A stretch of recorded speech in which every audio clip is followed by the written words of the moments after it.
Welcome, everyone, and thank you for being here. I'm Gloria Palmer, the Executive Director of Green Mountain Academy for Lifelong Learning. Today's program is also a favorite of mine. I love working with the Manchester Historical Society. Bill Badger is a local architect, and he has worked as an architectural historian for the Historic American Buildings Survey through the U.S. Department of the Interior. He is a founding member and current membership chair of the Rutland Railroad Historical Society. Bill has been a dedicated board member of the Manchester Historical Society for several decades. And Shawn Harrington serves as curator of the Manchester Historical Society. Over the past 8 years, he has been digitizing thousands of pieces in the Historical Society's collection to use for outreach and education in local schools, as well as print and social media. He has worked for the past 2 decades in the financial services industry with a tenure as a member of the New York Stock Exchange. It's really a thrill to have you both back with us again. Thanks, Bill and Shawn. Thanks, Gloria. Yes, Bill is our long-suffering member of the Historical Society Board. I'm going to share my screen. I just wanted to do a quick welcome to everyone and just give me a quick moment. And hopefully, if all goes well, you guys are going to see a large screen. Can everybody see our wonderful picture overview of the village? Yes. Excellent. This is actually a view taken from an airplane in the 1930s. Looking down, you can see the spire on the Congregational Church and the Equinox Hotel across.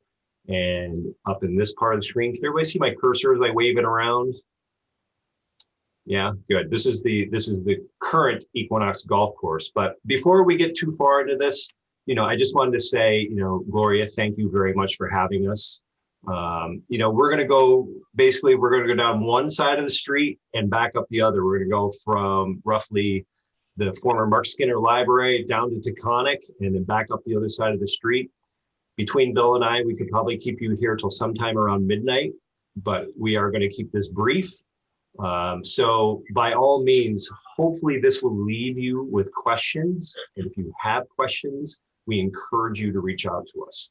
We're always happy to give you more information than you've asked for on these buildings, and Bill could tell you even more. But to just give you a little bit of an idea of, Manchester as a whole, Bill, do you want to say a few words just to get us set up here? Sure. What I find interesting, people drive down the main street and say, oh, look at all the White House. It's just a nice colonial village. Well, it isn't really. It once was.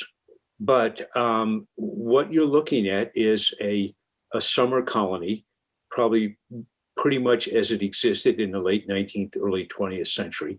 There were some old houses, but they had all been fixed up and changed and made into summer places. And there was very much a look to it. Like many New England towns, Manchester was first settled not in the bottom along the river. That was marshy and mosquito ridden, and nobody in their right mind would want to try to farm down there. So the first settlements in most of these towns were up a bit on the hill. And this was the case of Manchester. This was the first settled village, if you will, in Manchester. Grafton was another case. And in some places, they simply abandoned and moved the old buildings down into the new spot, because the new spot, after the first settlement, they realized, oh, we need water power to run mills. So the second settlement in Manchester was Meads Mills, later Factory Point, and now Manchester Center, because it's on the river. You needed water power. And then the railroad came along and was simply following the topography and missed both of them. So the railroad station was in neither the village or the center. It was where the depot was. And so 3 distinct settlement areas grew up in Manchester. And this was not uncommon from other towns. Thanks, Bill. So let's get started. We are going to begin, as I mentioned before. Hopefully the screen's going to advance. We're looking at the former Mark Skinner Library, now quite a fabulous fine dining restaurant. I'm not going to give a plug because I'd be a little overbiased, but For 116 years, this was the Mark Skinner Library, which was opened in 1897. However, before that, so what was there before that? And it was at the fork, heading towards the center. That road really didn't open up until the 1920s formally. It went to Shepherd's Lane and then veered off, and the main road connecting the center and the village was actually down West Road, and then you'd cut over Ways Lane. Prior to that, it was actually the home of, was many people's home, but the last person to live there was David Kendall Simons. And D.K. Simons was a veteran of the Civil War. He was the editor of the Manchester Journal. He was a town clerk for, I think, almost 30 years. Anybody who's done land record searches from, the 1880s up until 1913, I think, would be very familiar with his handwriting. He agreed to sell the land because it was such a high-profile spot to Frances Willing, who was Mark Skinner's daughter and the granddaughter of Vermont's 9th governor, Richard Skinner, because she wanted to build a library as a present to the town, because there were circulating libraries and informal libraries, but she thought it would be very important for us to have in Manchester, our own library. So Mr. Simons sold the house, and he bought the plot of land across the street, and he picked up the house and he moved it across West Road and never turned it to face the street. And that became the Reluctant Panther. And the Reluctant Panther shown here, this is probably in the early 1980s. You can see a lot of people call it the Purple Panther. And it was painted purple by Woody Cornell, who came here in 1968 with his wife, Joan, and kids. And he wanted to open up an inn, bed and breakfast. And Woody has he's an incredible human being, but, he has a joyous color palette, and painted the Panther a number of different colors and settled on purple. And from what I understand, caused a lot of consternation in the village. And maybe as a result of why, Manchester zoning maybe came into being a little bit sooner than everybody expected. This building, the original Reluctant Panther, actually had burned down, I think, in October of 2005, and was reconfigured and reopened. But that's just to tell you what was there before. This was a building that was built in 1897. It was considered, it was a destination in the village. It was open during the summer months. We were very fortunate to have, a library that was furnished with, thousands of volumes. Many of the books were donated by the Summer Colony. A lot of them were Mark Skinner's personal books, as well as some of Richard Skinner's. And when we go through now, the Historical Society has the historic, the rare book collection. And when you look at the book collections, the book plates inside is kind of a who's who of the Summer Colony in the late Victorian era, into the 1900s. Bill, did you want to say anything about this building before I go to the next slide really quick? Just one observation that, you always look at pictures and see something new and different. And I hadn't noticed this before, but the original roof was clay tile. And clay tile is not very common up here for one good reason. It doesn't stand up well to frost and snow and freeze and thaw. So it got replaced by slate at some point. I don't know when, but and I had not noticed that before. But clay tile roof. And it didn't last that long, Bill, because I can tell you that it's a very well documented building through postcards and photographs. That's another thing I'll just say. Manchester, because we were a destination and have always had promoters of the area, we always had photographers. From the invention of photography, our earliest photograph that we're going to see here today dates to the early 1860s. Certainly by the time we get into the 1870s, we have lots of landscapes, streetscapes, pictures of houses. So we're very fortunate, Manchester as a whole, that we had such a rich and bountiful photographic collection. But, the Mark Skinner Library, this is how it existed up until the 1960s when, and it was, Burton used it for their library as well, because they didn't have their own library, and, getting new books. Anna Buck, I think she was the librarian for, going on 50 years. And from what I understand from people who used to frequent the Mark Skinner Library, she wasn't very easy to be around, especially if you were of the younger generation. And Sarah Larson Given, who was the granddaughter of Henry J. Hines, so Heinz Ketchup. She actually donated $250,000 in 1964 to put an addition on the building, which was an astronomical amount of money for the time. I mean, even today. And this is how most people will recognize the library. That whole front wing was called the Given Wing. And we're fortunate that when the new restaurant opened up, we were able to hang up some of the signs. So if anybody has the pleasure of going in there, you'll note some of the historic artifacts in there, some of the signage in the original card catalog. So after 116 years of the library, it has found a new lease on life.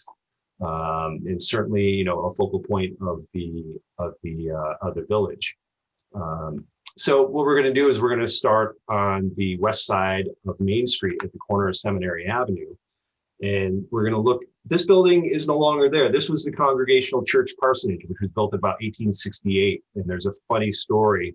The pastor, Rufus Cushman, apparently when the builders were here, they were from Troy, and they were using some rather colorful language. And he took it upon himself to walk across the street to remind the workers the house that they were working on, if they could please mind their language, But this building actually burned down in I think it was 1973. It was a fire. It was a complete loss. It was part of the Equinox Annex at the time. And today you'll notice there's a different building there. And this was actually the original Equinox Spa building. And the spa building has moved. Its original location, and after I'm done with it, given my little part here, maybe Bill can talk a little bit about moving buildings. This building used to be next to, some people may recognize the Johnny Appleseed bookstore, which was here until the 1990s. Now it's the bank building, and we'll get to that building. But right here to the right, you'll see, there's the spa building.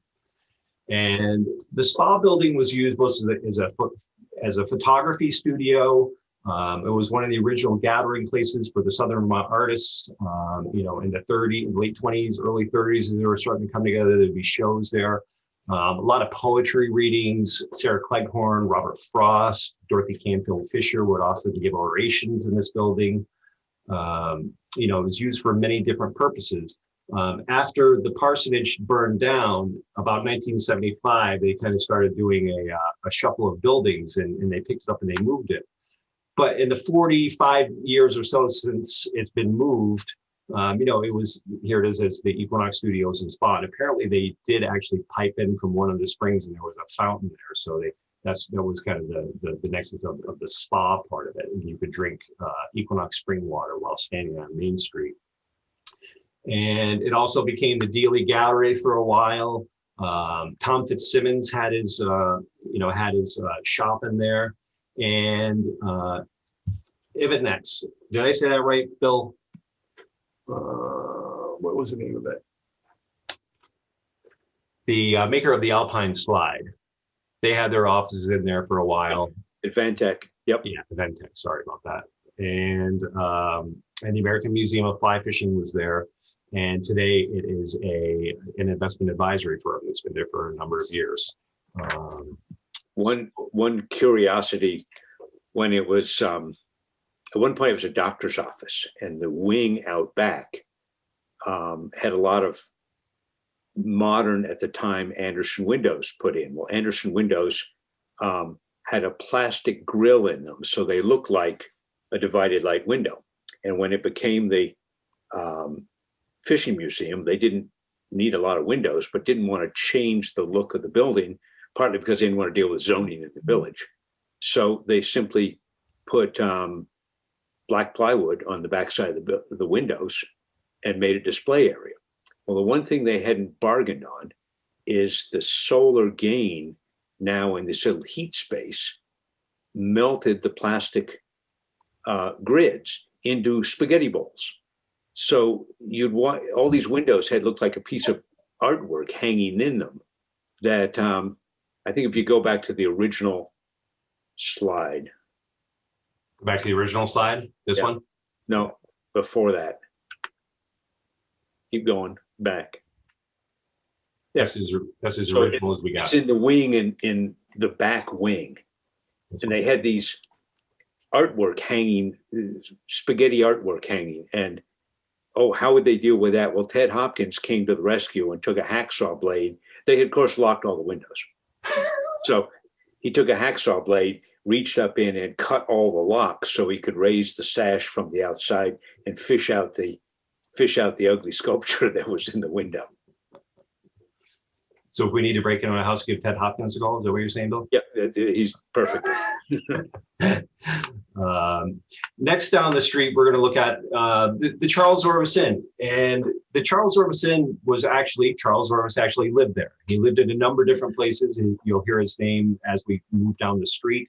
But he bought this house in 1883 and made it into his home and boarding house. You know, a lot of the homes along Main Street were both businesses, and a lot of times, you know, they certainly did take up all the rooms, but boarding was a big summer business, you know, long before Airbnb. You know, the one interesting piece of history about the Charles Orvis Inn, there's a, and I'm just going to read this from you. You know, he used this as a residence until he died in 1914. You know, the Equinox ran it, and it was in 1935. Jack Ortlieb arrived here from New York, and he was kind of a mover and a shaker. He was a member of the Quonic. He owned the Bromley Inn up in Peru. He owned the Wilburton for a little while, and he had his hands in just about everything. The Wild Boar up at Bromley, but he finally purchased it in 1942. But before that, there's in a book, The Adventures in Skiing, Charles Dole, who was the author, he recounted a conversation that happened in the inn regarding the Russo-Finnish War and America's need for ski troops. And in the book, this is just an excerpt, it says, in February 1939, the Huckeberg Ski Club of Boston held its annual outing and races at Big Bromley. On Saturday evening, when ski patrol was over, Alex Bright, Bob Livermore, Roger Langley, and I gathered around for drinks before the log fire at the Orvis Inn while the snow blew and the wind whistled outside. And this conversation led him to lobby the U.S. Army to create what became the legendary 10th Mountain Division. You know, certainly very interesting, you know, piece of history there. And, you know, it did stand vacant from, you know, the 1970s, I think almost into the 90s. It wasn't part of the 1980s renovations, I don't believe. Is that correct, Bill? That's correct. Yep. And the hotel was done and it just kind of sat there. Yeah. And so it was in the mid 1990s finally renovated, but, you know, certainly, you know, has had a lot of changes over the years. You know, early on before Charles bought it, I mean, it was a store, it was a post office. You know, one of the first telegraph offices was in there. But you know, truly, you know, one of our iconic buildings on Main Street. And you know, as we moved next door, you know, to the bank building, which we saw a little preview when the spa was there. You know, this was built as a bank. The first bank in Manchester, the Manchester Bank, which was founded in 1832, moved into this building in 1834. And up until 1893, it served as a bank. And if you've been in this building, you know, the vault is still there. It was actually robbed a couple times. There's a little bit of the backstory. I think it was a little bit of an inside job.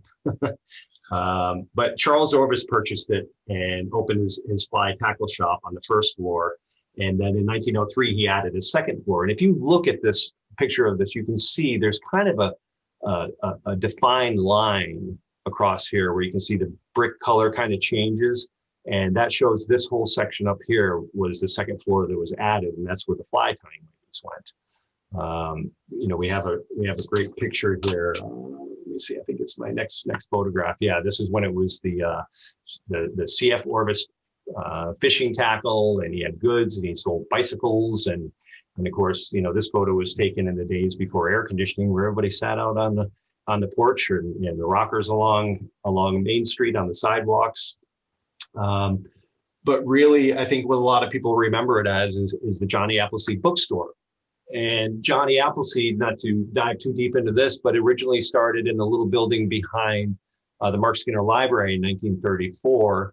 Walter Hard sold the drugstore, and his daughter is actually the one who started the bookshop.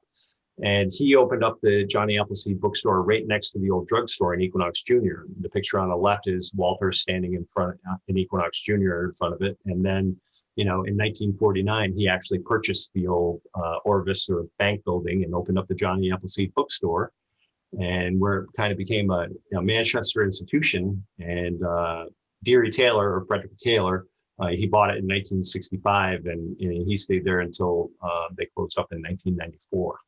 And I think one of the favorite things when I talked to Deary, he said, he was in there one day in the early 70s and looked up, and Lady Bird Johnson was there looking through books, much to his delight. But today it's owned by the Equinox Resort, and I'm not really sure what they're going to be doing with it. I think they have some pop-up boutiques in it. Anything you want to add, Bill? No, not really. It's okay. We'll get to it in another slide or two. Yeah.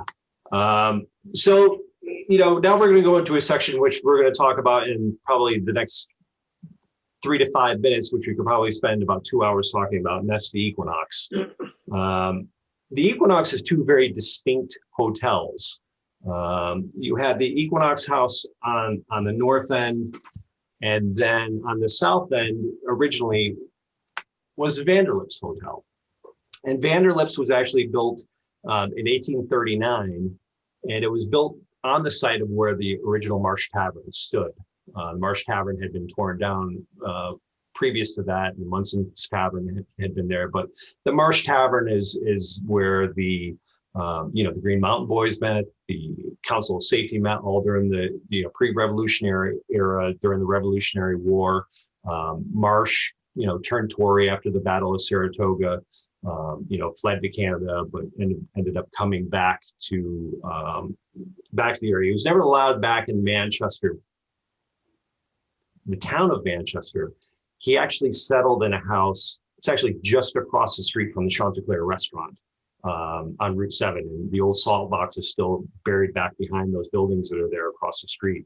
So he was just across the line from Manchester, but never came back into Manchester.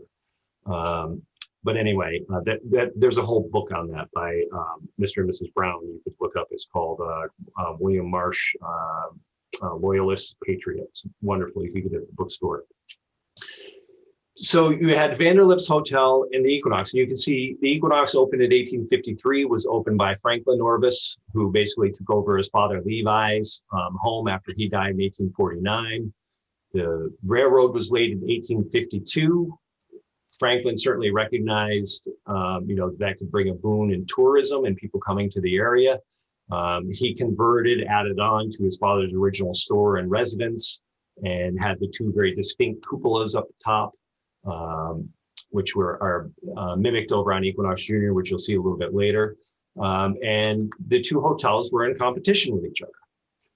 Shawn, if I can say a couple words about the Equinox. Sure. Go back for a second. Many years ago, when the whole complex was empty, I measured and drew up the whole thing solo. It took several months, but I learned a fair bit about it. And the left-hand southerly wing of the hotel, there were some odd, thick walls I couldn't figure out. And since it was empty and going to be renovated, I broke into them to see what was there. Well, it had been a brick building, and I think it was the Orvis store. There had been a brick building that looked like Johnny Appleseed bookstore, and they just buried it inside this white wooden building. And there was a window that they'd broken out the brick overhead and built the window through, but it left a wall that was about 2 feet thick. And as soon as I got that out, you could sort of figure out what the early building was. But the way the monitors worked on the roof was interesting. This was pre-air conditioning days. And all the room, there was an open stairway up to the monitors. And all the rooms had two doors. They had an outside door that swung into the hallway that was louvered, and an inside solid door that swung into the room. So what you did at night is they took the windows out of the monitor and closed the shutters. So it was just open air up there.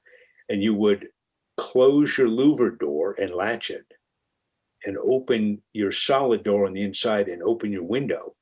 and stack effect, heat rose, you drew in cool evening air through the room and up through the monitors to cool your rooms off.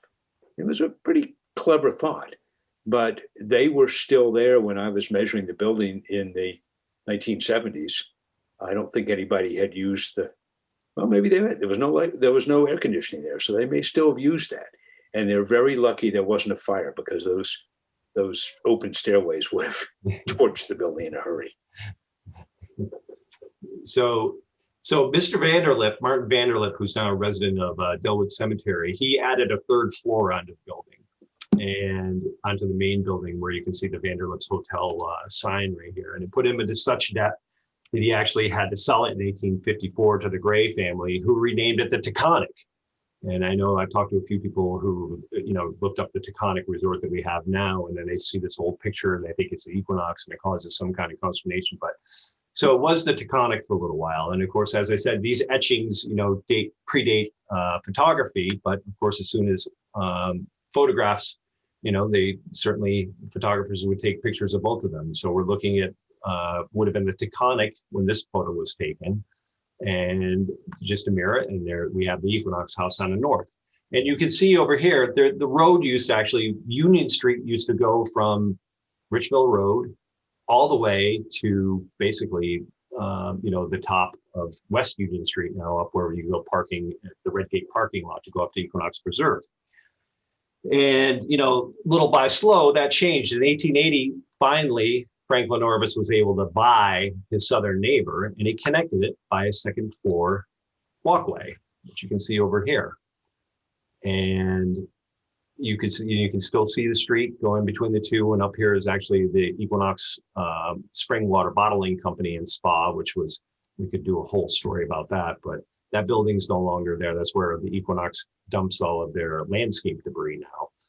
And the Burton field is right here on the right. But the two hotels were connected by a second floor walkway. And that's how it operated until the 1980 renovations. That was when they finally connected, they added the first floor and connected the top floors, and they added the Falcon Bar. But until the 80s renovation, it was that second floor walkway. And of course, the fire, which, was a result of Johnson Fuels.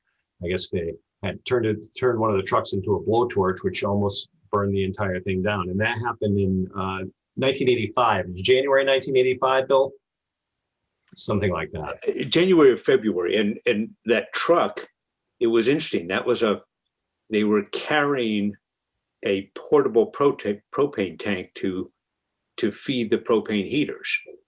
And it was backing into the site, and it was rough. It was a construction site, and they had the wrong tank. And this one had a filler on the bottom of the back. And for a portable tank, it should have been protected in somewhere else. So as they went over the frozen ground, the back of the tank dipped down and sheared off the propane faucet. Sheared off the nozzle and turned it into a blowtorch, right? Well, it didn't catch. It just spread out over the ground. Propane's heavy, and it went in the basement windows and just filled up with propane until it found an ignition source somewhere, and then it went poof. But it was, I was working down the street at the time, and the guy I was working for, his wife came in and said, the Equinox is burning. And so I was probably there, 20 minutes or half an hour after it started. And it didn't look like this yet. But the water pressure wasn't so good, and the hoses wouldn't reach the top floor. So it was, yeah. Scary. And they drove an excavator through this little section to keep it from jumping from this far southern section into the more northerly portions. But thankfully, this happened in January, late January, I believe it was, and they ended up getting it open by July of that year. What saved the hotel was Bennington brought their aerial truck up, and they moved it into the courtyard, and they were able to get water down on the fire, and that's what saved it. And so the next time you drive by, these are photographs I took from the second floor of the courthouse. You can see, you'll be able to see the two distinct architectural styles between the north section and the south section. And those columns that we can see all along the front, those were actually crafted in the 1839, 1838, 39 when they were building that. And we'll talk a little bit about that as we go down the street. So now we're going to move into the residences. We're going to be skipping a couple plots. This is the Minor Cottage. And between the Minor Cottage and the Equinox, this is the first house south of the Equinox. You know, there's kind of a large open lawn space there. And there were at least two buildings, one house that looked just like this, that I'm pretty sure was called Tranquility College. That's where George Orvis lived. And then the next house, then the next building that would be where the driveway is for the Equinox was the Equinox store, later became Cohn and Burton, and was actually eventually picked up and moved across the street and turned into the chapel, which we'll talk about. But the Minor Cottage, was originally occupied by a Vermont militia general named Henry Robinson. And he went back to Bennington around 1833, and it was purchased by Ivan L. Miner. And Mr. Miner purchased it in 1835, and he was a very successful lawyer, politician. He actually spoke before, he was a Whig politician. He actually spoke before Daniel Webster at the log cabin rally up in Stratton. And that's actually Mr. Miner sitting on the front porch. And you can see they had the white fences going down through the front. The house, that part of the house has not changed all that much. He built a very successful law practice, judicial positions, served as a Whig in the U.S. Congress from 1851 to 53. And, you know, that log cabin rally in Stratton in 1840 had a crowd of 15,000 people there. He died in 1886, and his widow, Susan Roberts Miner, she was a descendant of the famous Fighting Roberts family, Green Mountain Boy fame. You know, would have been one of her, I think it was her grand uncle, Christopher Roberts, who led Ethan Allen to Fort Ticonderoga and was the second man in. But she died in 1913, and the house actually stayed in the family until 2018 is when it was actually sold out of the family.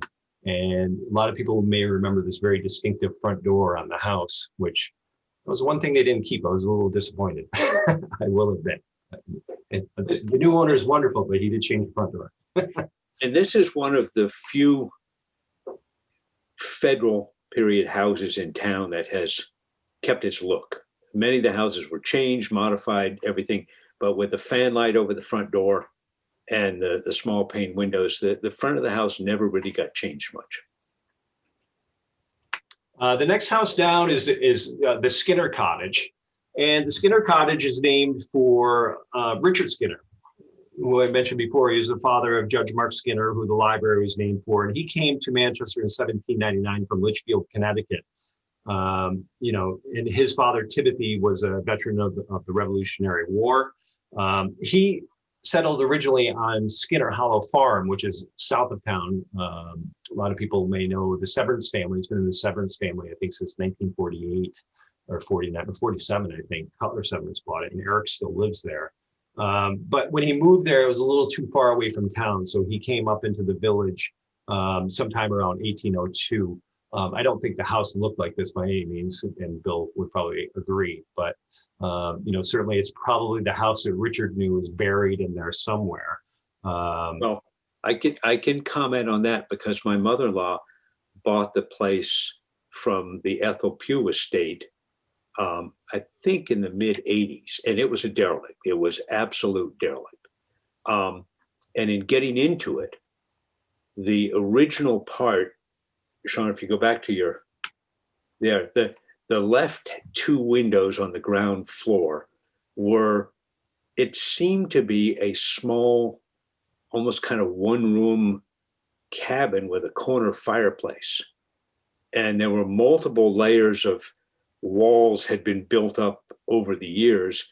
And then sometime, and if I had to guess, I would say 1840s, maybe we could sort of put a date to when it got fixed up, 1840s, 1850s, the front facade became what you see here.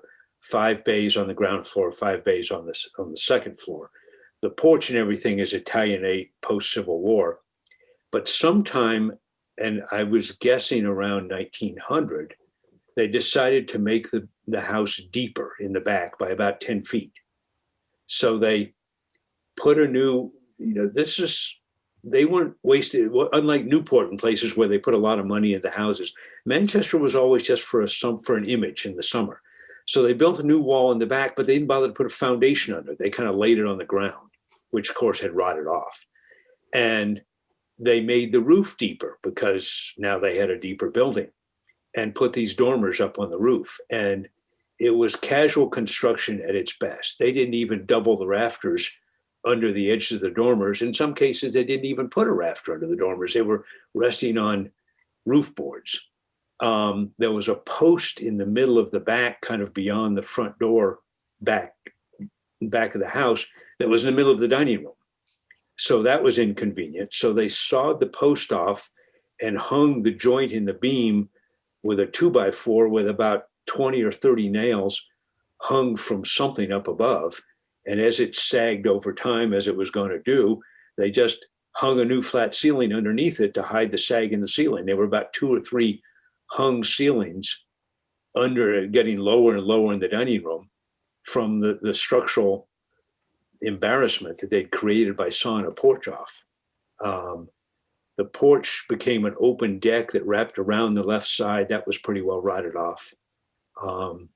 But it's interesting to see how it had grown from a one-room house to kind of a classic late Greek revival house to this late Victorian, early 20th century melding of everything all together. But they didn't spend any extra money on construction. So the Skinner Cottage takes its name, obviously, from Richard Skinner, who I was mentioning. He actually served in the U.S. House of Representatives from 1813 to 15, and then he was the governor of Vermont from 1820 to 23. And they wanted him to run again, but he had kind of had enough in politics. His son Mark was born here, who's on the right-hand side, and Richard died in 1833 following a carriage accident. And of course, his son, who was born most likely in that house in 1813, he really rose to prominence as a lawyer in Chicago, and had one of the largest collections of Americana until it was lost in the Great Chicago Fire. There was a great contingent of people who visited on an annual basis to Manchester from Chicago and back and forth. The Isham family, obviously, Robert Todd Lincoln found his way here eventually. Visited numerous times in the 1880s after coming here with his mother in 1860. Was he here in 63? No, 64. And, eventually built Hildene and lived it the rest of his life. But as Bill mentioned, the house was owned for many years by Mayor Alpha Pugh. A lot of people know it as the Pugh Charitable Trust, and she was the heiress to the Sun Oil fortune. That's where that money came from. And we still have a little Pew Forest up off 3 Maple Drive. If you ever get up there, it's a nice little hike. She donated that. Moving down to the next house, the Wickham Cottage.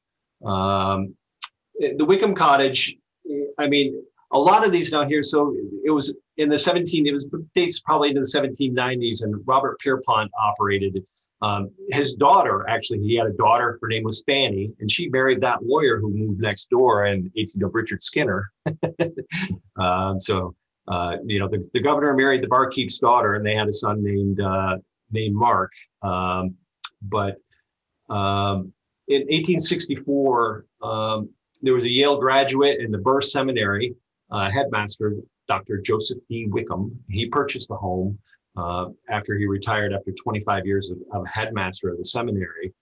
And, he was such an intricate part of the school. He remained on the board of trustees for another 30 years, and he was the oldest living Yale graduate when he died in 1895 at the age of 91. The house, he lived there most of the year.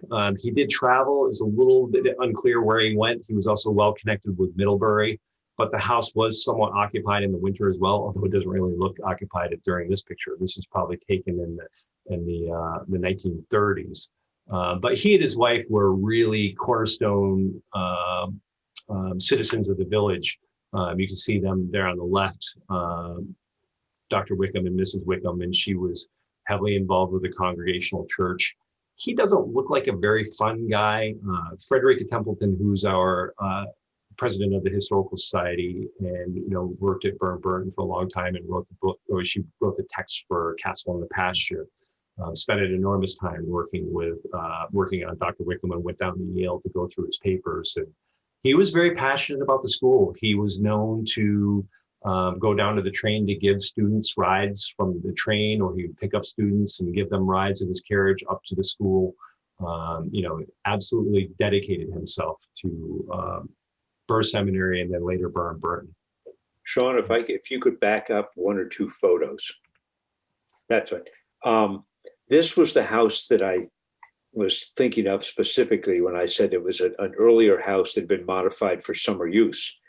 I rented an apartment in the back wing of an apartment in the late 70s, and they invited me in to see the front of the house. Well, I knew it was an old house, and I expected to see small rooms that would normally be heated by a stove or a fireplace. It was all completely open. It had been opened up for summer entertaining and not heating, because on Labor Day, they closed the house up to look like the next picture, because nobody lived there in the winter. And then the house next to it, you're looking at the Pugh house. When I was there, I think Ethel Pugh may still have been alive, barely, but the house hadn't seen paint for years, and there were newspapers fastened over the inside of all the windows. And then all of a sudden, people would show up in midsummer.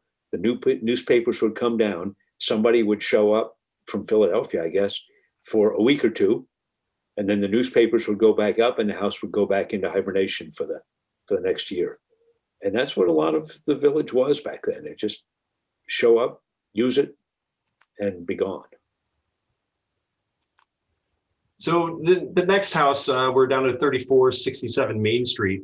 This house was built in 1898 by the Reverend Albert C. Reed, who was a pastor of the Congregational Church. He served there from 1878 to 1884. So he actually built this after he was a pastor. Very nice house. So the pay must have been pretty good. I'm not really sure, but it remained in the house until 1966, when it became the home of Gail Gall and her family. And they were, a big part of the Manchester. She was the editor of the Manchester Journal, and was in their family until 2016. This is what it looked like when it was first built. And, what's interesting, William E. Reed, who was the son of Albert Reed, loved the house so much that in 1913, he built a sister house. Apparently it looks exactly like this in Blue Point, Long Island. And I've written to the Blue Point, Long Island Historical Society and sent them pictures and all this information, hoping that I might be able to get a picture of it or a little bit more corroboration on the story and be able to present it here, but they never replied to me. So if that comes up, maybe next time we do this. But I guess what would be important here is to note that this house actually replaced this home, which was the home of Reverend James Anderson for nearly 50 years. And he was a pastor of the Congregational Church for 30 years, from 1829 to 1858. He was succeeded by Rufus Cushman, who I mentioned earlier, who built the parsonage. And he oversaw the building of the first brick church, which was built in 1828, which you'll see in a little bit. But when Albert Reed, purchased the home, he wanted to build something new and more, I guess, modern, and knock this down. And, Mike Powers is on here, but he would say, it's a shame that this was lost. I'm sure, Bill, you may have a little opinion on this before I go. Well, what's interesting is, and Mike Powers always goes on about they knocked down the nicest house in Manchester. This is a classic federal house, and it's, very much the old house look. But what they built, and if you maybe you want to go back a picture, was classic colonial revival. They had the interest in early American designs, and if you look at the columns and the sort of a Palladian window, a gesture of the Palladian window over the door, the broken scroll pediment in the center dormer, they're using all the vocabulary of the 1760s in the turn of the century. And so it was the whole country was looking back and started after our centennial celebrations of looking back at the American past and drawing on architectural inspiration from that period. And that's where you get the beginnings of the colonial revival style of architecture, which is still going on today, one of the most long-lived. But they tore down a good example of it to build a good example of what it was, but what it was trying to be, what it had torn down. So the next home was known as the Hawley home, and this site is actually where this house stands now. Tonight? Maybe. I can watch some of that. I mean, it's real long. Thank you. Was actually where Joseph Burr's original store and boarding house was. And Joseph Burr is the one who gave the $5,000 to establish a seminary, which became Burr Seminary, which is now Burr and Burton Academy. We know that Charles Orvis was born in the house there in 1831. The original house was replaced by another house in 1861. Which was bought by Eli Hawley, whose family was very successful in the marble business here and especially in the greater San Francisco area, which they are on the West Coast area. They had offices in San Francisco, and he owned as much as 1,400 acres on Mount Equinox in East Mountain. He sold the house in 1900 to the McClure family, and who picked it up and moved it back from the road. This has been extensively renovated in starting in 2013. The McClure family, some people may know, Mrs. McClure married Dumont Clark, and they had a daughter, Phoebe Ann. And Phoebe Ann lived to, I think she was 102, 103, who I had the pleasure of meeting. But it was very typical of the summer residences. And I'm not 100% sure because the Hawleys owned so many houses up and down Main Street at one time or another. It's where it gets a little bit tricky when people call and they say, well, where was the Hawley house? And the reason why we call this the Hawley house is we actually have a stereoscope where it's stamped Hawley on it. So we know, but they also owned a number of other houses. For instance, we know the founding documents of Aquanic were signed in the Hawley house. Well, wonder which one it was because there was more than one Hawley.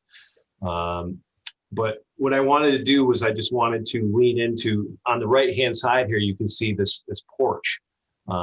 This is a large empty lot now, but that will kind of lead us into this plot of land here that you see is empty was actually the site of what was known as the Elms or the Elm House, which was this fabulous house.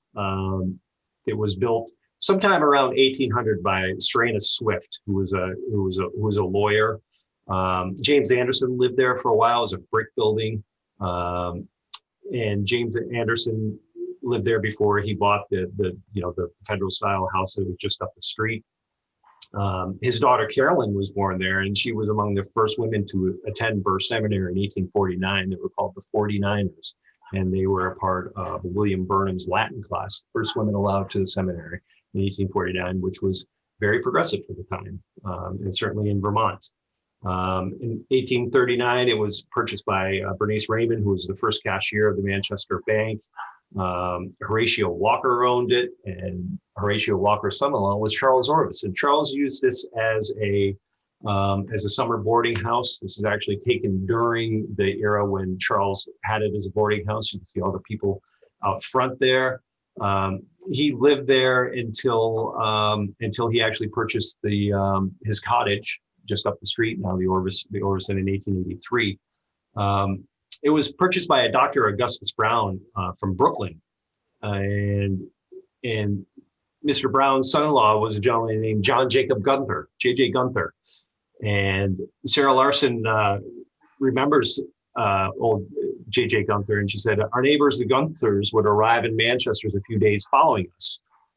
They would pay the engineer $5 to blow the whistle starting in Arlington, and the whistle would blow until they got to Manchester. We used to hear the whistle starting in Arlington and echo through the hills, and we all knew that the Gunthers were arriving. So I guess that's one way to announce your arrival. I hope the engineer shared it with the firemen who had to keep the steam up to do that. Yeah, it's quite a tenure, and it was really a fabulous house. It was completely renovated actually Bob Madison did the renovation. We have pictures when he was doing this fabulous renovation. And we know from one of the locals, you can see it over here on the left-hand side. Well, apparently the Hawley House was owned by the Frelinghuysen family in the 1950s. And apparently Mr. Gunther and Mrs. Frelinghuysen were having a little bit of tryst. So after Mr. Gunther died and Mrs. Frelinghuysen died, Mr. Frelinghuysen bought the Elms in 1954 and knocked it down out of spite. And at least that was the story passed down and by people who remember when it was actually torn down. But truly a loss of such a great building. This is what it was just the backdrop. Wallace Nutting had photo shoots there with the Hoyt, the Mrs. Hoyts. Just really, it would be interesting if it was still there. You have any comments, Bill? No, only that Manchester, as you said, has had zoning probably since Woody Cornell painted the Lucky Panther purple. But I think one of the failures of zoning is the replacement for this house sets way back from the road. So it's like a missing tooth in the streetscape. They should have said, build whatever you want, but build it up in the line of the other buildings rather than sort of this grand Virginia driveway driving back. And there are plenty of houses back behind other houses, but they're usually the carriage houses or smaller houses, and the big houses were up on the street. And for some reason, the people that bought this lot were allowed to build way back. That's just my editorial comment on zoning. And next we have Whitty and Herb Aboff's house, known as Almoer. And this house was built by Israel Roche. It was known as a Roche Tavern sometime around 1790. Uses there were a lot of taverns here in Manchester. I think some of the early stories. Let's see, where are we at? We're at 6:30. Bill, we're gonna have to start talking faster. The upstairs of this house was a select school. The downstairs was, the bank was in here. They even raised chickens in the basement for a little while for shipping to Boston. And the house was owned by the Spellman family.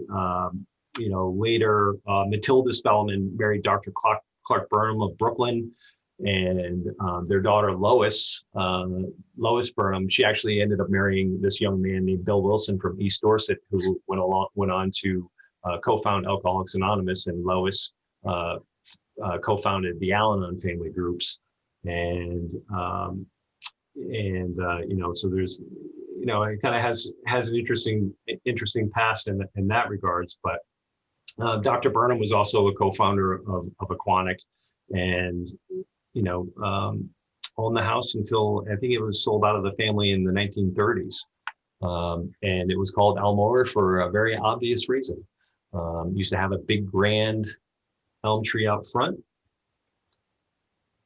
And just a quick note, this is a classic situation where you look at the nice entry that it had just to the right of the tree that's been replaced by a funky little kind of covered thing. But when you stand on the street and look at it, it's a 5-bay house with, symmetrical about the door. And then this whole south wing was added onto it. And there's a very noticeable bump in the roof. And you can see they built the south part of it and turned the corner with it. So here's the, imagine the whole house without the left-hand bit. It's a very typical house, very typical federal house that unfortunately it lost its Greek revival door, and it has interesting bits of it. We found a door, it's an early door inside that was laid horizontally, I guess, as a nailer and just built into a wall. We couldn't get it out because it was partly into a part of the building, wasn't being renovated, but it was a really nice door that they just included in the wall. So the next building, this we know is the Perkins Cunningham house, also the Pettibone house. We know it was built by Noah and Truman Perkins, who were brothers, around 1869. Truman's brother Horace enlarged the house by moving the old schoolhouse, which you'll see, hopefully we'll get to it a little bit further down, which used to be next to the original Congregational Church and courthouse. His daughter Minnie lived there her entire life. And she took a 6-week trip in 1911. It was the first time in 32 years she had left Manchester. Her daughter married Myron Pettibone in 1905 and died in 1906, just a couple of years later after the birth of their daughter, Anne. She was certainly a well-known figure in the village, and Myron was very well known as well. He actually painted. He was a steeplejack and painted the tower on the Congregational Church. I was going to try to get a picture in here, and I totally didn't do it. But if you go on our Facebook group page, you can actually see a picture of him up there painting it. And it was known as the Pettibone House for a while. The next house down, we have this labeled as the Pabst House. Fred Pabst lived here, and it was built around 1900 as a rental property for the summer visitors by Charles Hawley. But eventually was owned by Fred Pabst, who was the founder of Bromley Mountain and the son of Captain Frederick Pabst, the founder of the Pabst Brewing Company in Milwaukee, Wisconsin. And before that, as I mentioned, it was a shop was on this property that was owned by the Perkins family. Their great-great-granddaughter, Helen Pearson, said that the fluted columns on the Equinox, which was the southern part, known as Vanderlips, was built by my great-grandfather, Noah Phelps Perkins. My grandfather and his brother lived in a house which was now owned by Fred Pabst, and the carpentry shop was in the north end of the house, and the pillars were so long when they built them, they just put them through the window until they got the length they wanted and hauled them up and erected them. So it's kind of neat to think that those fluted columns that survived the fire, thank goodness, were actually crafted in the shop that was on this property. So the house really hasn't changed much from this photograph. You can't really see it as much from the vegetation that's grown up on the outside. I did want to just include this quick little photograph, that's kind of neat because we had so few photographs. And when I was looking at this picture of the band marching down for Decoration Day, and I think this is like 1906, and you can see the house there in the background. And, you can just see this, the band had marched up from Factory Point Cemetery, and this was now Memorial Day. So they were walking from Factory Point Cemetery with the band playing to Delwood Cemetery to do services there as well. We're now at what was called the Crossroads. This photo was taken about 1898. This house right here, now there's Lone Pine stands there now, the big yellow house at the corner of River Road, which stretches this way, and Route 7, which continues down here. And over here on the right-hand side is a granite watering trough that was actually a gift to Manchester by Edward Isham. You can see it kind of sticks up, stands pretty high there, so the horses could drink out of it. It's probably sunk into the ground about probably 2 feet at least, but it's still there. There's still flowers in it. He made it as a gift to the house. Or to the village of Manchester. On the backside is still etched, so it's right there. There's a little pull-off right across from River Road, and you see that large granite watering trough, which is still there. As I mentioned before, that former brick farmhouse, the Schuyler House, that stood at the corner of River Road and Route 7, was purchased by James Taylor, who purchased the farmhouse and the 200 acres that were across the road.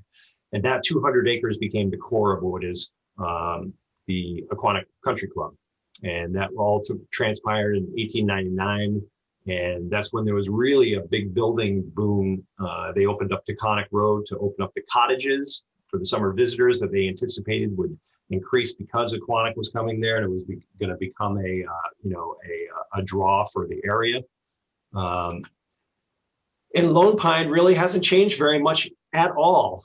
And I know, Bill, you have something to say about this, so I'm going to let you, you got 2 minutes. Go back one, if you would. One quick story. This was another one of my mother-in-law's projects. And it was white, a very dirty white when she got it. And the village it was even tougher back then, tough zoning, and they wanted things white. And Henny walked into the zoning meeting and laid down the color cards, and she said, "This is what it's going to be. It's going to be yellow with white trim and dark red windows, and I have a plane to catch to the Netherlands. Goodbye," and walked out. No discussion. This is what it's going to be. That's what it became. We move across the street. We have, we have a Point of View, whereas when it was built, it was known as Breezy Bank. This is when it was built. It was built in 1900 by another co-founder of Aquanic. It was renamed from Breezy Bank to Point of View because it faces south, which would have faced along the entrance to the Aquanic, and obviously had a really wonderful view, of the south. Henry Brown is the one who built it. He stayed here until 1919 when his health started failing. He rented it to Bartlett Arkell in 1919. Bartlett Arkell was the chairman of the Beech Nut Packing Company in Canajoharie, New York. A man of great means, very generous. I could probably talk for an hour about all of the great things he's provided for the greater Manchester area, which his name is not emblazoned on any of the buildings, with the exception of the Arkell Pavilion, and that's his widow, Louise. But Bartlett was certainly a man of means during the Great Depression. The Beech Nut Packing Company did very well because they provided consumer staples. So he did very well and kept a lot of institutions afloat, including the Southern the Southern Vermont artists. He was a great supporter of the arts. If you ever had a chance to stop at the Arkell Museum in Canajoharie, when you're zooming down the highway, I highly suggest it. You would think you were in Manchester by all the images of Manchester you would see painted by Lucioni and Meyer. It's just really incredible. A big supporter of Aquanic. This is probably one of the garden parties that he would have there. This little bit right here was added in the 1940s as a drawing room, and really the house has had significant additions in recent years. One of the fun little stories is I was looking through and I came across this painting, and it's called Mr. Arkell's Picture Window, and it was done by Robert Strong Woodward. So eventually it was owned by, after Betty Wilson died, who was Louise Arkell's daughter, and her son Orland. I said, what happened to this painting? He said, well, we left it with the house. And then I talked to the current homeowner and said, no, that's not here. So long story short, I ended up tracking down the auction house. The subsequent owners had sold it at auction, and it was purchased by the Arkell Hall Foundation in Canajoharie, New York. So I jumped in the car with Lyman Horton, and we drove over there to visit the Arkell Museum and went into the Arkell Hall Foundation offices, and there was Mr. Arkell's picture window. So that's Lyman taking a look at the painting over there.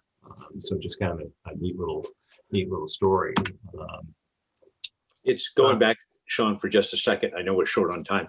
It's interesting how the house originally, the front facade faced south and the road to Aquanic. That's what you wanted to see. And then when they built that drawing room on the front, it totally reoriented the house towards Route 7. And so it turned its back onto the Aquanic Road. Yep. And now it's called Point of View. Well, it was known as Point of View when Mr. Arkell purchased it in 1920. This next house, it was a cooper shop starting in 1840, and it was owned by the Boynton family. One of the people who used it as a summer cottage was General Orland Smith, who started renting it in 1899. And Smith's division held Cemetery Hill on the first day of battle at the Battle of Gettysburg. And actually, there's a Smith Hill because he led a successful bayonet charge in 1863 in Kentucky at around the battle of Wauhatchie. I think I said that right, but don't quote me on that. It was actually two houses, and right around 1920, you had the front porch. This was known as Sunshine Cottage, and there was another cottage, and they kind of connected everything in 1920. And it's kind of a long, rambling home, but it was originally two separate parts owned by Marion Haynes now. In this house, the Hoyt house, I could say this, Bill, I would probably say is probably one of our older houses. I've seen 1776 thrown around, but it's two very distinct houses and buildings. The northern half built in 1776, the southern half probably later was a blacksmith shop, harness shop. 1836 is when they were kind of joined into one long part. This southern section was known as the Hoyt Cottage. Here's a picture of it. When there was, when it was joined. This is probably taken about 1880. Unfortunately, I don't have the key to all the people who are standing here. The Mrs. Hoyts who lived here were vaudeville singers. They actually toured Europe with John Philip Sousa's band. The northern half, this is actually a Wallace Dunning photo of the Mrs. Hoyt standing on the backyard. They're kind of a little bit scary looking, I think, in this picture, but that's the Mrs. Hoyt in the backyard. And then this is the northern half, which was known as Germain House and was rented by George Thatcher. And if you've ever seen a picture of the Lincoln foursome, which, oh, by the way, you'll get to see here in a minute. There's one of the Thatcher boys in the front. It was rented by George for like 50 years. He came here. The family always went over to the Thatcher family from Albany. They went to Indians Point and Racket Lake, but he always came here because he loved to play golf, and he was good friends with Robert Todd Lincoln. That's George right over here, watching Mr. Lincoln tee off, and that's actually President Taft. This was taken in 1913, and that's Robert Janney standing there. He was one of the other members of the foursome. But eventually, the Thatchers bought Divian I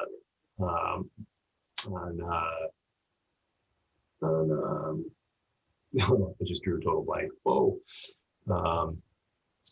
Taconic Road, excuse me. And he bought that in 1923. But the Germain House, that was the Thatcher house for many, many, many, many years. Did you want to say anything about that before I cruise up? No. So then Gloria's she's gonna give us the cane in a minute, because we're supposed to get the gong is going to go off soon. Yeah. This is the Deacon Black house. What I really wanted to show you was this great 1946 painting that Luigi Lucioni did of this house. It was known, the Tinker family used it for many, many years. And Mr. Tinker would probably be considered one of the great early corporate turnaround experts.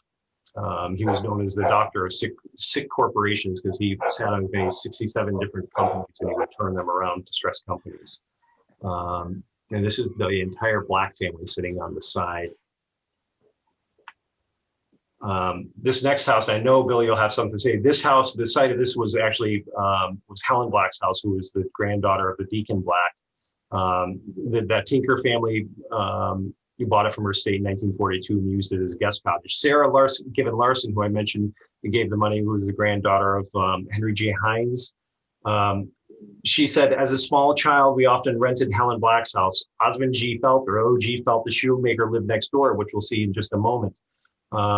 He had a man with long whiskers, and on our noon walk, we'd sneak into his shop, and he got a kick out of it. She'd sit on his bench, and he'd come over her lunch, lay out shoelaces on the counter, say, Sarah, take a quarter or 15 cents or whatever. And that was big stuff. So she sold shoelaces. And her mother, of course, was not very pleased about that, asking why she was over at Mr. Felt's shoe shop. You don't belong over there, but she certainly loved the old man. A fire actually, the 1996 fire, actually, I think there was just only a little bit of damage. And I'm going to let Bill tell the rest of the story. Well, we had an engineer in town for years who I finally decided was the Dr. Kevorkian of old houses, because every time they would have a fire, a friend of mine on the fire department would get frustrated. He said, we save the house and then they tear it down. And there were a number of houses in town that had fires. And this one had a fire in a rear wing and some smoke damage in the rest of it. And he said, it's not worth saving. So they tore it down and built supposedly a copy. It's not a copy. It's white with green shutters. It's about as close as it gets. Well, the problem was, and I finally cornered Ellis, the engineer, and he said, well, it wasn't fire damage. I just don't like old houses. So we got a little bit put in the village zoning that to be demolished, a building should be a qualified expert should say it really couldn't be saved, because they were just happily tearing houses down for no good reason. So the next house would, what I was mentioning a little story about the shoemaker. So this is where the shoemaker lived. This was O.G. Felt's house. So we're gonna do a little series of photographs here. So here was his house, and there was the driveway in between. And over here on the left-hand side, you can see what would become eventually Bennett's, you would know as Burnett's guest house. But what kind of tells the story is when we look at the old photographs. So you can see here on the left, this is the 1887 or 1888 snowstorm. So this is O.G. Felt's shoe shop. You can see this is all the snow, or there's O.G. is, sitting over here on the right-hand side having his picture taken. You can see there's the columns on his residence, which are still, he probably added this part on, but you can see. And then here it is a little bit later. No, also you see the house on the left, and that was moved there by, from what I understand, Paul Fowler moved that house there. And here's where the shop stood. And, and it stood there, quite nicely until it was torn down around 1940. So when people say, where was O.G. Felt's shoe shop? Well, it was in the driveway. Because sometimes you need to have a driveway, and that's just the way it goes. And there he is. When she was talking about the whiskers, that's what she was talking about, the whiskers. And this photo was taken about 1927 in O.G. Felt in the shoe shop. And then we go to what would become Burnett's guest house. This house was moved here. We're not exactly sure where it was moved from. We just know it was moved there. And as you can see back in this picture, you can see here, 1888, nothing on the left-hand side of the screen.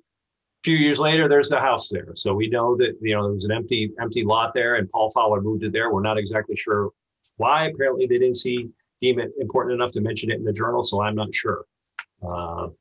But it was known as Burnett's guest house from at least 1942 for about 50 years, starting in 1918. And he, and Mr. Burnett was a fixture at the Equinox House. Bill, did you want to say anything about this house? I love the dormers.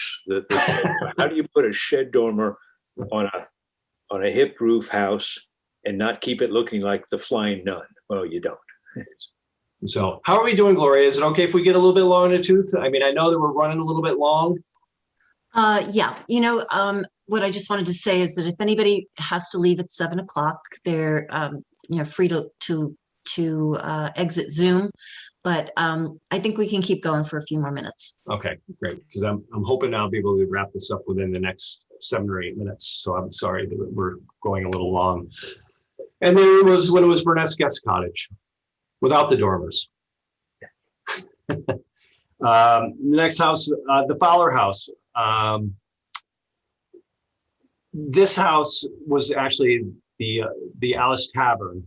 And it was actually owned for a while by Governor Richard Skinner, who used it as a tenant house in the early 1800s. And in 1837, Harvey K. Fowler moved to Manchester to study at Burr Seminary, and he was admitted to the bar and was a fixture and lived in this house for the next 57 years, using the first floor as his resident, or first floor as his office, and lived on the second.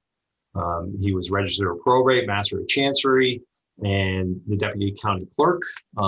After it was sold out of the family, it became Applehurst, which was a tea room selling boxed lunches, cakes, and goods to order before becoming once again a private residence.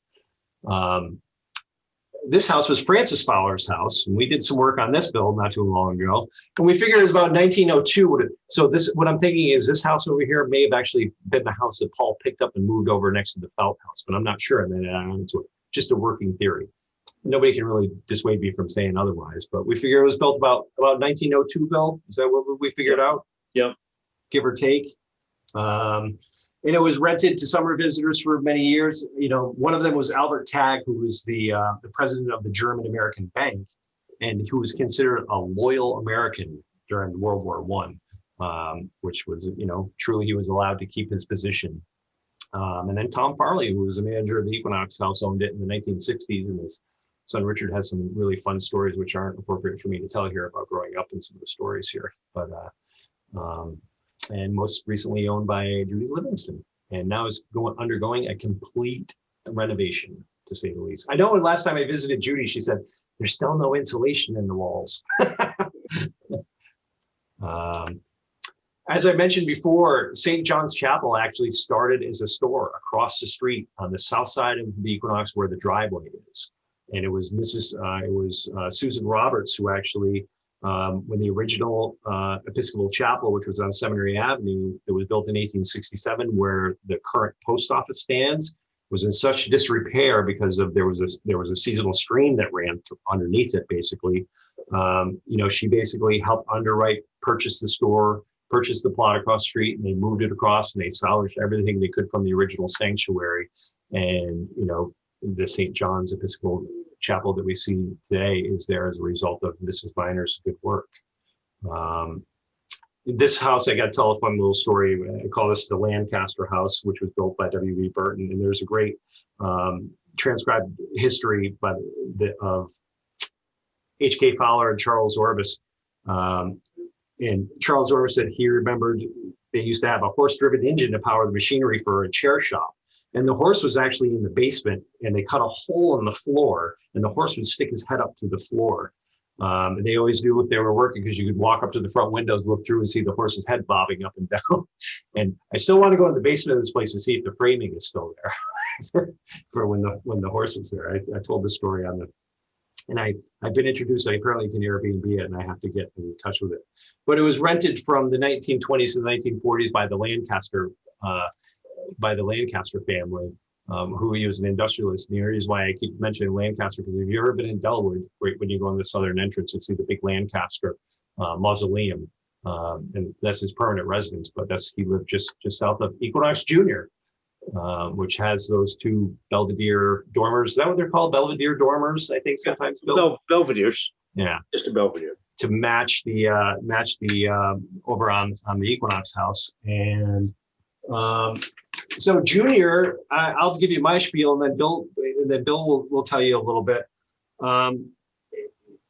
It was basically what we see here today was created around 1866 by Franklin Orvis, who brought together 4 buildings that were on that street and consolidated them all under one roof.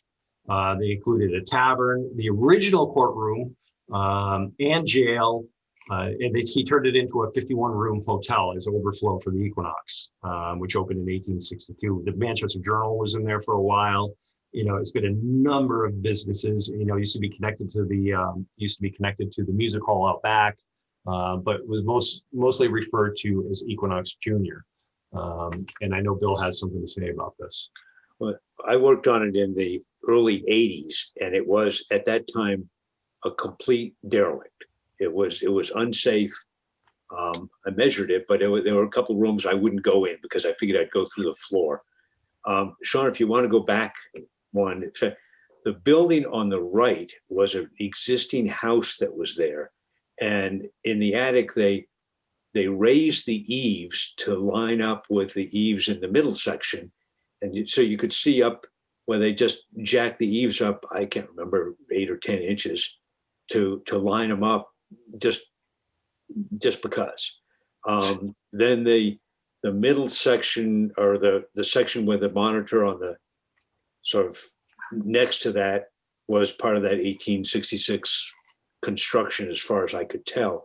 The part to the left, right in kind of front of the Volvo, that was the old section that was a courthouse, and we found bits and pieces of curved ceiling inside that we kept.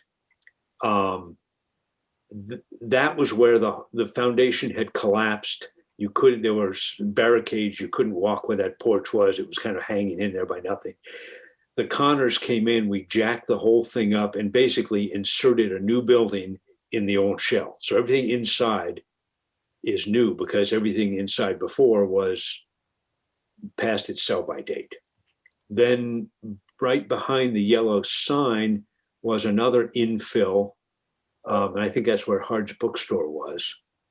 And then the big section on the left, again with its Belvedere.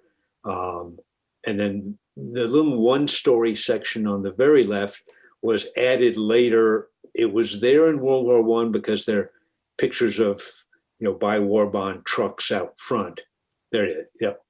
But it wasn't originally there. It was added. And at one point, there's an early photo of the Italianate porch down the front with Greek Revival columns. So it went through an earlier, that's still the Italian 8, but I've seen a picture of the Greek Revival, and we tried to copy that on the back side where we made the sort of arcade into the back lower level. We sort of took the cue from what had been the columns out front, maybe in the 1860s, I don't know, just after it was built probably. Okay. So as I mentioned earlier, this is the oldest picture that we know of, taken in Manchester about 1861. This is the large brick congregational church that James Anderson oversaw the building of about 1828. Next to it is a schoolhouse. This schoolhouse that we're looking at now was picked up and moved down and incorporated into the Perkins Cunningham house, which was next to the Pabst house. And then another schoolhouse built there. Right around 1868, 1870, Franklin Orvis really wanted this big brick church gone because it was blocking the view of the Green Mountains for his guests who were sitting on the veranda of the Equinox, and convinced Mr. Hawley to sell him a little piece of land to the north. And he said he would build he would pay for money for this big spire.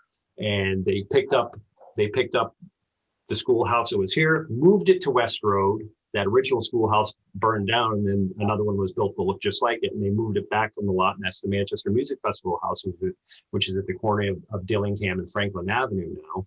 And the brick courthouse, or the brick church, was torn down. A lot of this brick was taken up to Rooteville and turned into kilns, and a little bit actually carried back down from Rooteville to the end of Rooteville and is now Joni Rizzio's chimney by her husband, So a little bit of this church still lives in Manchester.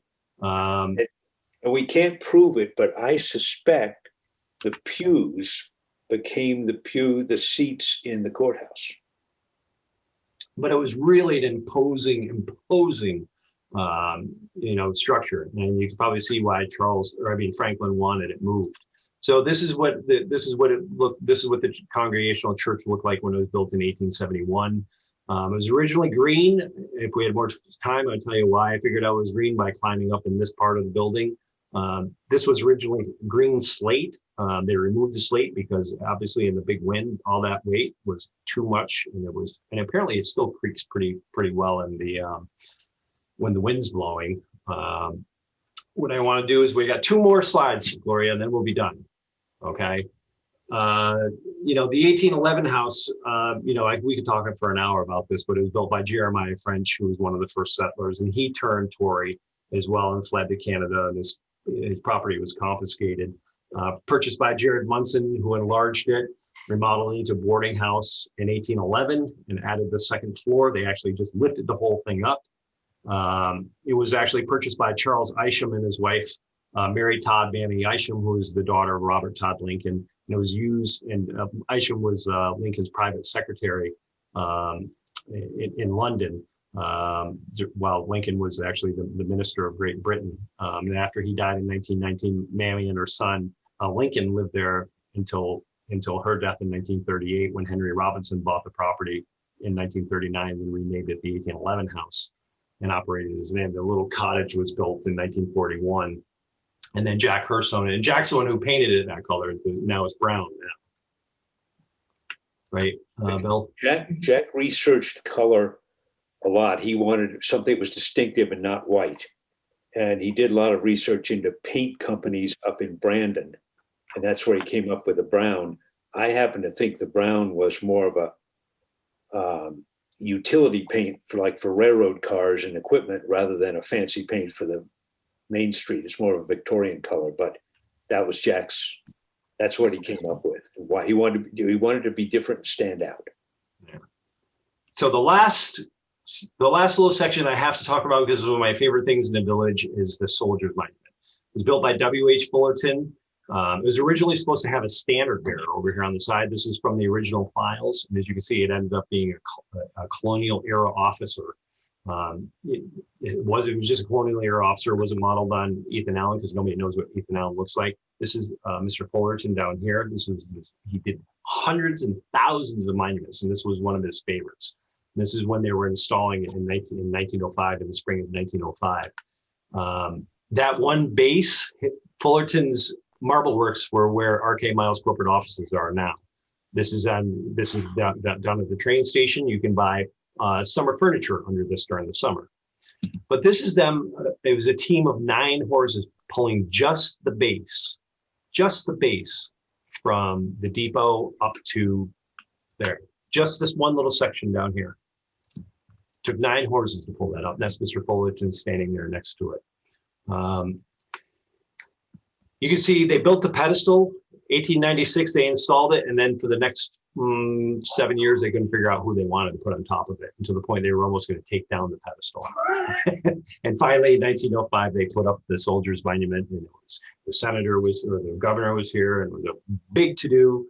I'd love to tell you so much more about it, but Gloria's gone. I'm going to turn off my mic and make me stop if I don't. And we're going to come in right at the top of the hour. And hopefully I'm willing to stay on for more Q&A if anybody is left on here. So I'm going to stop sharing my screen and I'm going to put a sock in it. Thank you, Gloria. Yep. Well, thank you, Shawn and Bill. Lots of really interesting information. If you don't mind staying on for a few more minutes, we can probably take some questions and comments. And please feel free to type your questions in the chat feature, or if you'd like to raise your hands and speak, I'll call on you. So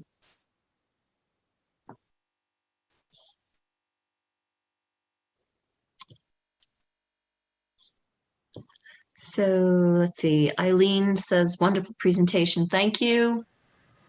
Thank you. I had a question about the Johnny Appleseed building. Was that its original location right where it is, or what did they move that? So the original Johnny Appleseed was just north of the Mark Skinner Library. The house that's there now has kind of like this, a brick facade that overlooks the parking lot.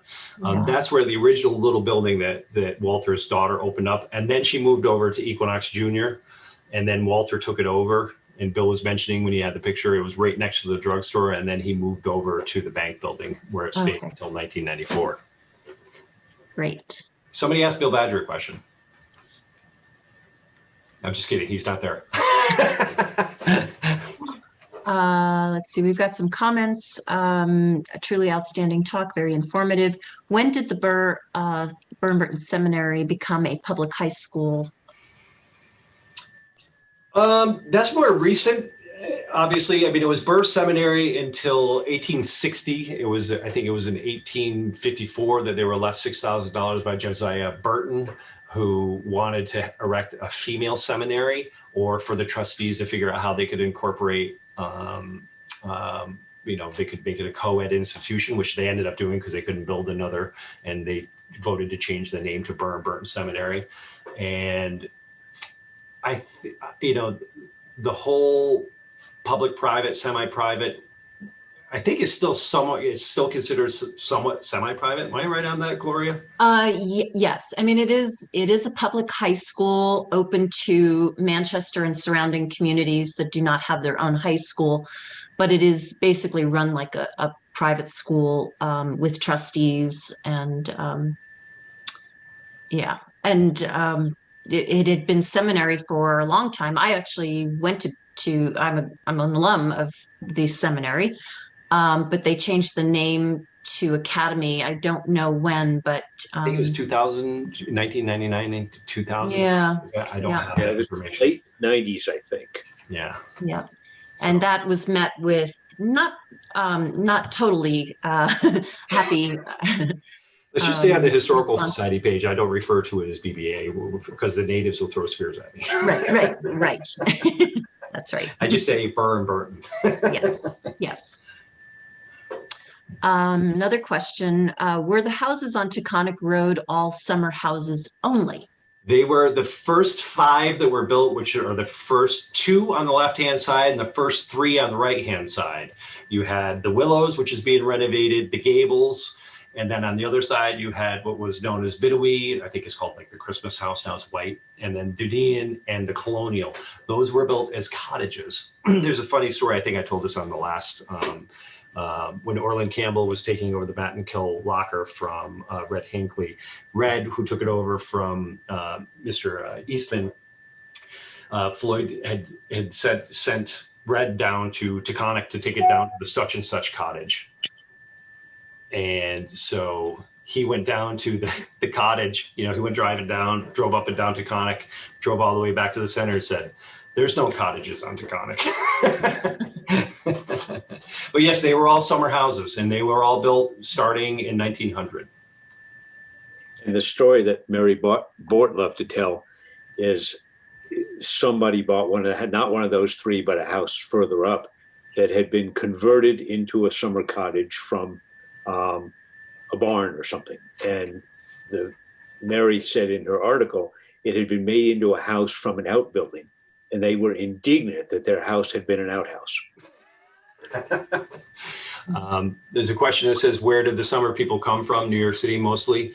The summer colony, as they were known, there was a very large contingent that came from Chicago. A large contingent, the Skinner, the Willings, the Ishams, had all been well established in Chicago, and there were Pullman cars actually that were advertised nonstop from Chicago. I mean, obviously they had to stop at some point, but and New York City, absolutely.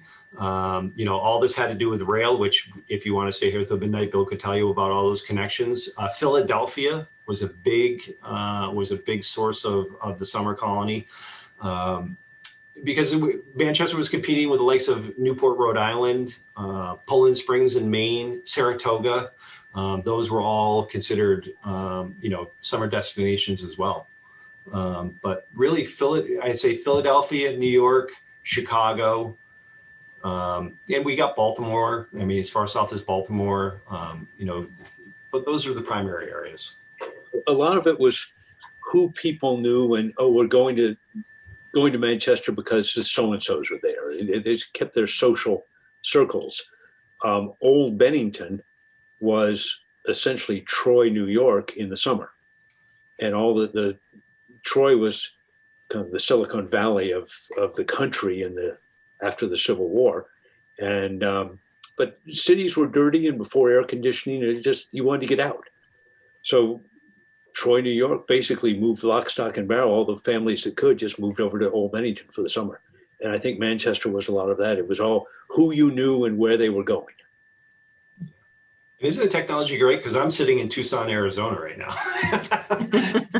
So that's why Bill and I, we were like, how are we going to do this? We're not standing next to each other. Let's see. Brilliant presentation. Learned so much, and I'm excited to learn more. Thank you. And maybe with that, we'll end. Yeah, I'll say, Gloria, can I just say one quick thing? So we are in the process of publishing a booklet that's going to give a lot of what you saw will be in text. That'll be available at bookstore, through the Historical Society. We're going to try to get them out to all the major hotels. We'll have a PDF version, I'm sure, available. But we did actually finally get around to putting this all into print. So nice. You can look forward to that coming. I see the draft, and we'll probably change it 700 more times before the final print's done, but it's in the works. But it won't be really as entertaining as we are. Will not nearly be as entertaining. All right, so have a good night, and thank you all for being with us here today.